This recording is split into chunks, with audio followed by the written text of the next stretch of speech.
Então, irmãos, graça e paz, estamos aqui para mais uma aula da classe de membros e estudamos a Confissão Batista de 1689, aquela que carrega o catecismo puritano. Na verdade, caminhamos sobre a Sagrada Escritura orientados por essa confissão. A aula de hoje vamos estudar o capítulo de número 27 da confissão, que fala sobre a comunhão dos santos. Uma aula curta, mas eu acredito que será de muita edificação, para as nossas vidas. Então, vamos caminhar no capítulo de número 27, que nos ensina o seguinte, sobre a comunhão dos santos. Todos os santos são unidos a Jesus Cristo, seu cabeça, pelo seu Espírito e pela fé. Embora isso não os torne uma só pessoa com Ele, tem comunhão com Ele em suas graças, sofrimentos, morte, ressurreição e glória. É exatamente aquilo que encontramos, por exemplo, em 1 João 1,3, na primeira epístola de João 1,3, que nos diz o seguinte: o que temos visto e ouvido, anunciamos também a vós outros, para que vós igualmente mantenhais comunhão conosco. Ora, a nossa comunhão é com o Pai e com o seu Filho Jesus Cristo. Então, todos os santos, eles são unidos a Jesus, que é o cabeça. Todos nós, todos os santos, e quando nós temos essa referência a santos, a Escritura está falando dos eleitos de Deus, está falando dos que foram alcançados por Cristo Jesus, dos salvos em Jesus. Então, esses são santos no Senhor. Todos os santos são unidos a Jesus Cristo, que é o seu cabeça, pelo seu Espírito e pela fé. É interessante ressaltarmos isso. Jesus Cristo é o cabeça e nós somos unidos pelo seu Espírito e pela fé. Essa não é uma união que parte da vontade de quem quer. Essa não é uma união movida pelas nossas escolhas. É uma união tão somente possível, por Cristo Jesus, pelo seu Espírito, mediante a fé. E aí ele ressalta aqui que, embora isso não os torne uma só pessoa com ele, o que isso quer dizer? Nós não nos tornamos a mesma substância de Jesus. Eu acho que isso nós entendemos prontamente.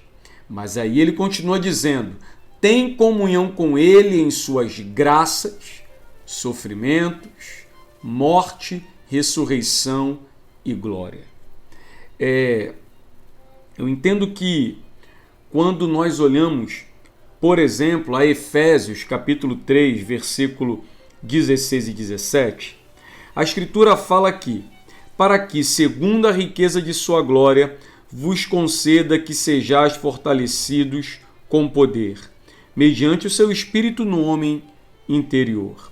Assim, habite Cristo no vosso coração, pela fé, estando vós arraigados e alicerçados em amor. Nós temos diversos textos que apontam exatamente essa primeira parte da confissão. 1 João 3, que nós lemos, Filipenses 3,10, Romanos, do capítulo 6, no versículo 5 e no versículo 6. Vamos, por exemplo, em Romanos, para ver o que exatamente esse texto nos ensina. E é muito interessante que a confissão reformada, a confissão batista, ela nos dá essa possibilidade de nós visitarmos a Sagrada Escritura e compararmos, e sermos guiados na orientação dessa Sagrada Escritura. nós temos Romanos, capítulo 6, no versículo 5 e no versículo 6, dizendo o seguinte: porque se fomos unidos a ele na semelhança de sua morte, certamente também seremos na semelhança da sua ressurreição. Pois sabemos isto, a nossa velha natureza humana foi crucificada com ele, para que o corpo sujeito ao pecado fosse destruído, a fim de não servirmos mais o pecado. Então veja, uma vez que nós fomos unidos a Cristo, nós fomos unidos em sua graça, sofrimento, morte, ressurreição e glória.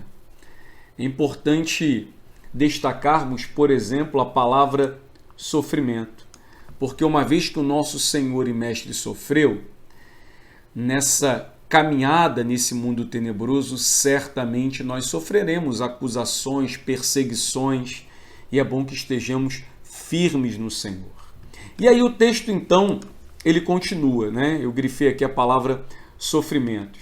Estando unidos uns aos outros em amor, têm comunhão com os mesmos dons e graça, e são obrigados ao cumprimento de tais deveres, públicos e privados, de uma forma ordenada, assim como contribuírem para o seu bem mútuo, tanto no homem interior quanto no homem exterior.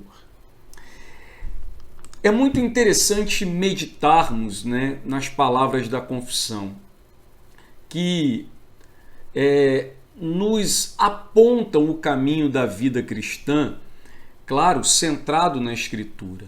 O que a Escritura nos ensina acerca da comunhão dos santos? A Escritura nos diz que todos nós santos estamos unidos a Cristo e de que isso não nos torna uma só substância com Ele, mas nos leva a ter comunhão com Ele. Comunhão na graça, nos sofrimentos, na morte, ressurreição e glória. E, estando unidos a Ele, nós também estamos assim unidos uns aos outros. E essa união, conforme o texto aqui muito bem coloca, deixa eu pegar aqui uma nova cor, essa união é uma união em amor. Unidos, temos que ter comunhão, né, com os mesmos dons e graças. Ou seja, aquilo que o Senhor ele derramou em nossas vidas, Ele derramou com o fim que possamos partilhar disso, possamos desfrutar disso, possamos gozar exatamente, né, unidos em amor, dessa comunhão, né, dos dons dos quais o Senhor derramou sobre nós e das graças, ou da graça manifestada em nossa vida. E aqui eu queria destacar algo que é muito interessante nesse texto. Ele fala que, veja aqui, são obrigados ao cumprimento de tais deveres. Olha aqui, ó. Olha aqui que coisa. Eu sempre gosto de ressaltar que a palavra obrigação, ela soa, né, um tanto desconfortável para muitos de nós.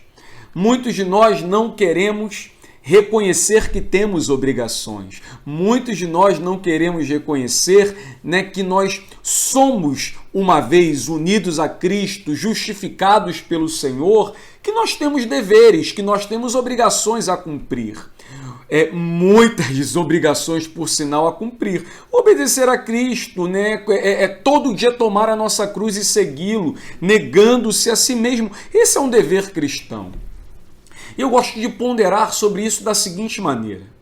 Olha, se nós tivermos prazer naquelas coisas das quais nos são oferecidas em Jesus e que nos foram oferecidas através de sua morte e ressurreição, nós viveremos em conformidade com essa palavra e cumpriremos os nossos deveres com alegria e contentamento.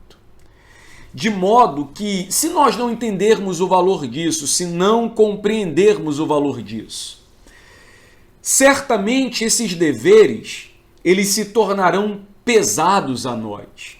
Eu posso aqui enumerar diversos desses, por exemplo, amar o irmão, né?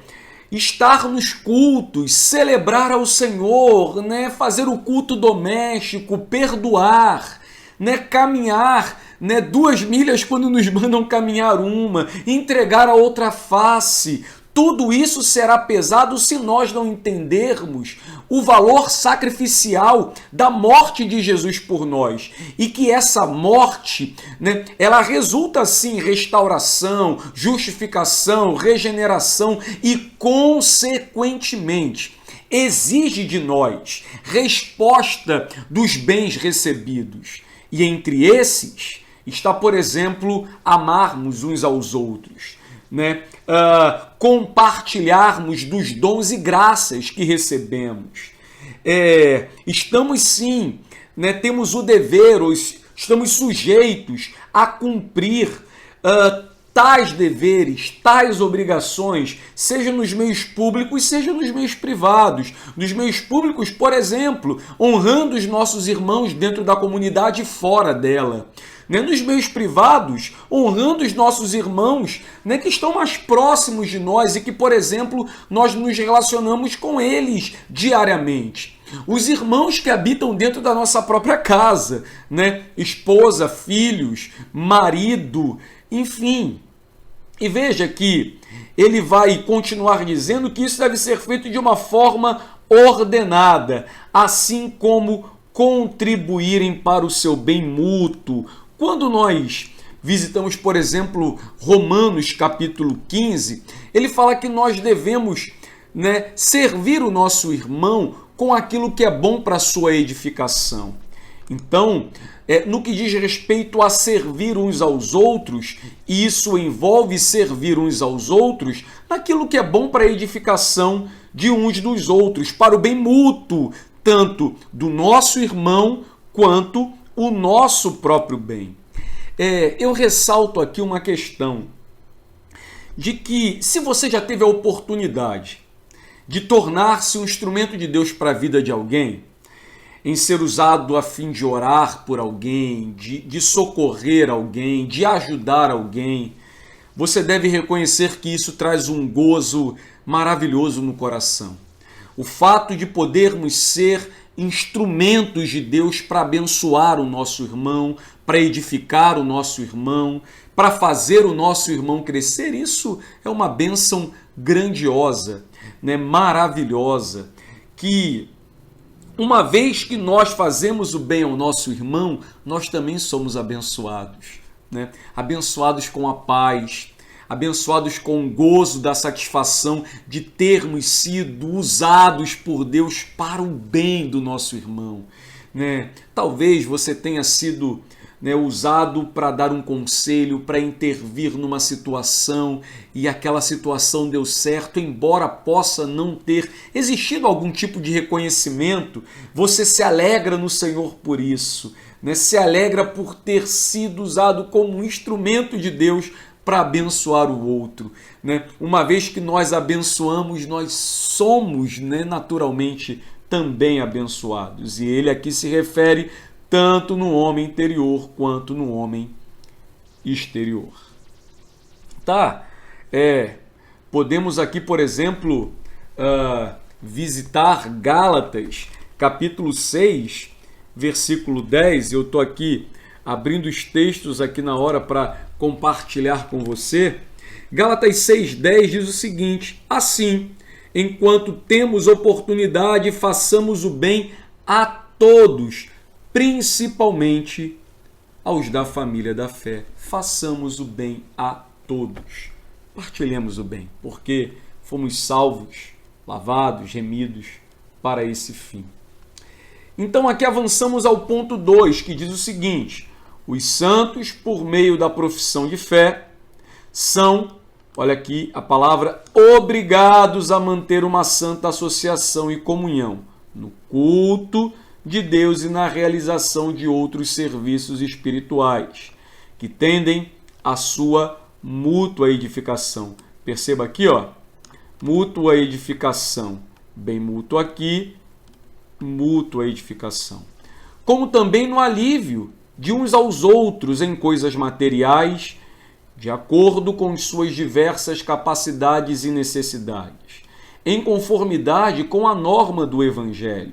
Embora essa comunhão deva ser exercitada especialmente no âmbito familiar e das igrejas, ainda assim, conforme Deus oferecer oportunidade, deve ser estendida a toda a família da fé, a todos os que, em todo lugar, invocam o nome do Senhor Jesus. Entretanto, a comunhão de uns com os outros, como santos, não destrói nem infringe o direito ou a propriedade que cada homem tem e com respeito aos seus bens e possessões. Esse é um texto mais longo, mas ele está em pleno acordo com aquilo que acabamos de ver anteriormente, né? Podemos começar aqui com a leitura de Hebreus, capítulo 10, versículo 24 e 25, que diz o seguinte: consideremos também uns aos outros para nos estimularmos ao amor e às boas obras. Consideremos uns aos outros. É exatamente o que ele está falando, que os santos, por meio da profissão de fé, são obrigados a manter uma santa, não é uma associação de qualquer jeito, não é uma associação ao bel prazer dos que se associam, é uma associação santa, santa associação e comunhão, no culto a Deus e na realização de outros serviços espirituais. As nossas relações precisam ser banhadas, mergulhadas por santidade. Nós devemos nos reunir, devemos nos juntar para o bem mútuo, tanto do nosso irmão quanto nosso. Então veja que Hebreus capítulo 10 diz que nós devemos nos estimular ao amor e às boas obras. Então veja, você como um santo de Deus, né, como um homem, uma mulher de Deus, você deve estimular os seus irmãos às boas obras. Algumas pessoas tendem a pensar, e nós vimos isso na aula anterior, que a responsabilidade da edificação, né, dos irmãos da igreja é algo que parte, né, tão somente da liderança da igreja, do pastor, dos presbíteros ou diáconos. Não, não é.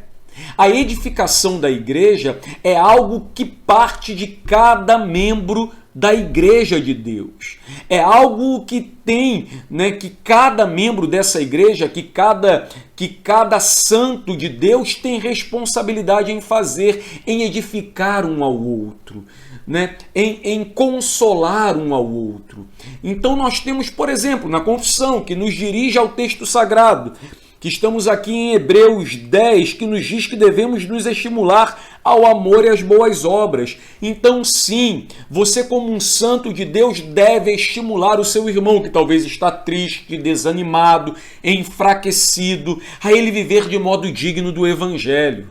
Né? Você deve estimulá-lo, né? Muitas vezes tomá-lo no ombro para que ele caminhe e se fortaleça, estimular a ele viver por fé, estimulá-lo a praticar boas obras para a glória de Deus, e nunca o contrário, nunca o contrário. Se porventura você não consegue estimular o seu irmão às boas obras, se você não consegue estimular o seu irmão ao amor, a crescer em fé, nunca faça o contrário. Nunca seja pedra de tropeço, conforme, por exemplo, nós temos lá em Romanos 14, nunca seja pedra de tropeço para o seu irmão. Né? Nunca, né, se deixe ser usado como alguém que desanima, como alguém que lança ódio, rancor, mas sim alguém que estimula em amor e a prática de boas obras, conforme a Escritura nos ensina. E aí ele diz o seguinte: não nos deixemos de congregar-nos, como é costume de alguns. Antes, façamos admoestações, e tanto mais quanto vedes que o dia se aproxima. Então é possível que na caminhada você se depare com irmãos desanimados, que falta amor, que falta boas obras, e você deve estimular esses irmãos. Estimular a eles viverem a realidade do Evangelho, a eles crescerem em amor, a eles praticarem boas obras para a glória de Deus.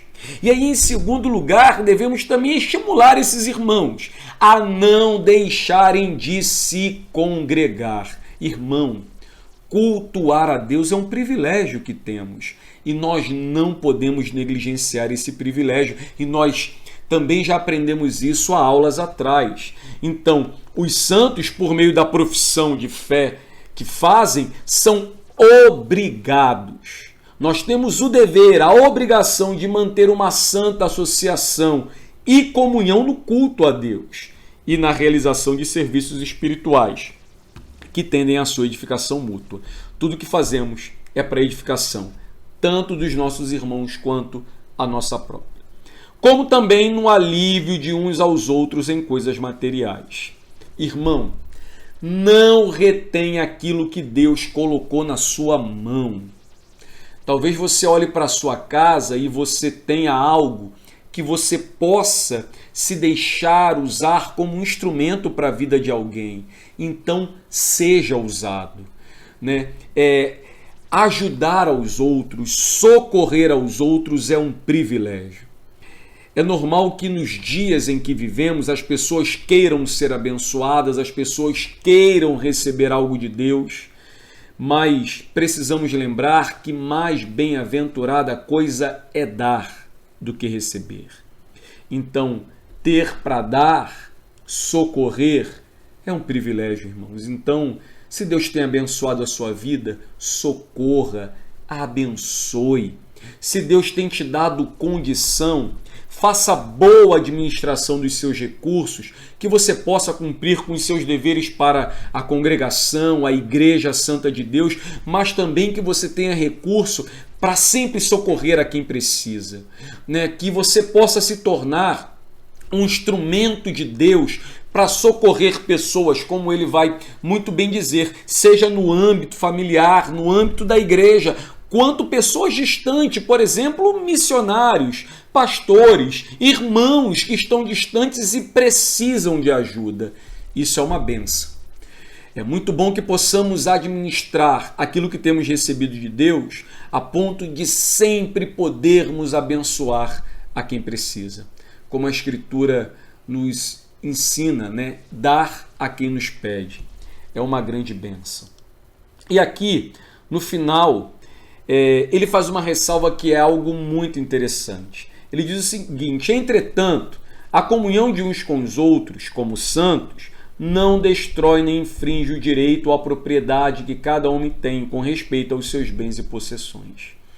É interessante notar uma questão, que, por exemplo, podemos olhar para a igreja de Atos dos Apóstolos, no capítulo 2, 3, 4, 5, que está ali vendendo as suas propriedades e lançando parte disso aos pés dos apóstolos para que não haja necessitados entre a igreja. Mas é interessante notar que isso é feito para a edificação da igreja. E que as pessoas não estão, como pensam alguns, dando de tudo e depois ficando pobre. Estão dando aquilo que pode ser partilhado e é necessário para a edificação dos outros. Uma vez que essas pessoas são irmãos santos em Cristo Jesus, eles não perdem as suas posses e bens. Uma vez que você se torna membro de uma igreja cristã, as suas propriedades e posses não passam a ser de propriedade da igreja, dos irmãos e do pastor, continuam sendo sua. E você deve fazer uso disso, claro, para o seu bem, para o bem da sua família, mas em especial para a glória de Deus. Então, uma vez que nós estamos unidos a Cristo, nós não vivemos dentro de um socialismo, de um comunismo. Muito pelo contrário, o cristão continua tendo direito de propriedade. E uma vez que nós nos tornamos membros de uma igreja, nós não perdemos direito sobre a nossa propriedade. O pastor não tem poder sobre a minha casa, sobre os meus bens. O irmão não é, olha irmãos, nós somos irmãos em Cristo, agora nós vamos partilhar metade do que você tem. Não, isso é não pensado pelos cristãos. Continuamos tendo posse do que é nosso, mas uma vez que nós estamos unidos a Cristo, nós temos no coração algo que chamamos de liberalidade, generosidade, para abençoar os que carecem, os que precisam, sermos, né, instrumentos de Deus para a glória e o louvor do nosso Deus e a edificação dos nossos irmãos. Basicamente, essa é a aula de hoje, a aula do capítulo de número 27, que fala sobre a comunhão dos santos. Faça o seguinte, se você quiser e puder, deixe embaixo aí, né, suas perguntas e comentários, e podemos então estar respondendo isso aí nos próximos vídeos. E eu oro para que o Senhor lhe abençoe. Aqui estão outros mais textos, né, dos quais você pode estar visitando, né, e tomando conhecimento. Usamos esse texto de Hebreus, temos aqui o texto de Efésios 6:4, né, Atos 11:29, Atos 5:4, Efésios 4:28, né? É interessante entendermos isso, irmãos, que a confissão ela nos orienta na compreensão da Sagrada Escritura. Ela não substitui a Sagrada Escritura. Exatamente tudo aquilo que estamos estudando na confissão é aquilo que nós temos na Sagrada Escritura e que muitas vezes está, né, partilhado dentro do texto. Então, por isso, dentro da confissão nós temos muitas referências. Deixa eu citar uma, né? O que nós acabamos de falar sobre as possessões. Como a igreja de Atos agia com liberalidade, com generosidade para a edificação dos irmãos. Em Atos 11:29, o texto fala o seguinte, os discípulos, cada um conforme as suas posses, resolveram enviar socorro aos irmãos que moravam na Judéia. O que eles, com efeito, fizeram enviando-os aos presbíteros por intermédio de Barnabé e de Saulo. Perceba como os irmãos, tendo posses, se reúnem e enviam amorosamente recurso aos irmãos da Judéia que estavam passando necessidade, né? Os santos de Deus, eles carregam essa misericórdia, esse amor, esse afeto no coração que preocupa-se com o outro, que entrega-se voluntariamente à edificação do outro. Que Cristo Jesus coloque isso no nosso coração, irmãos. Que unidos a Cristo possamos honrar e valorizar a união de uns com os outros e crescermos em unidade e em amor para a glória de Deus. Então, até a próxima lição.